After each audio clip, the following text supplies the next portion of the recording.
বৈষম্য বিরোধী ছাত্র আন্দোলনে হত্যায় অর্থ মদতদাতা ও পরিকল্পনাকারী হিসেবে এখন পর্যন্ত গ্রেফতার হয়েছেন বেশ কয়েকজন সাবেক এমপি মন্ত্রী। এরই ধারাবাহিকতায় ৪ মাস ধরে একাধিক মামলায় হাজতবাস করছেন সাবেক শিল্প প্রতিমন্ত্রী কামাল আহমেদ মজুমদার।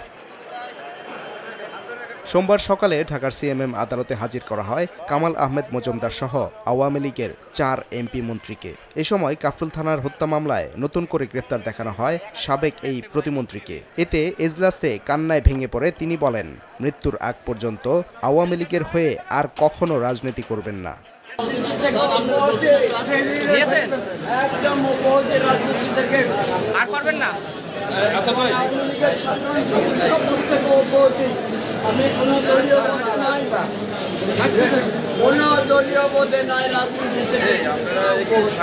একই থানার হত্যা মামলায় গ্রেফতার দেখানো হয়েছে সালমান এফ রহমান, অ্যাডভোকেট কামরুল ইসলাম, চৌধুরী আব্দুল্লাহ আল মামুন এবং AKM শহীদুল হককে।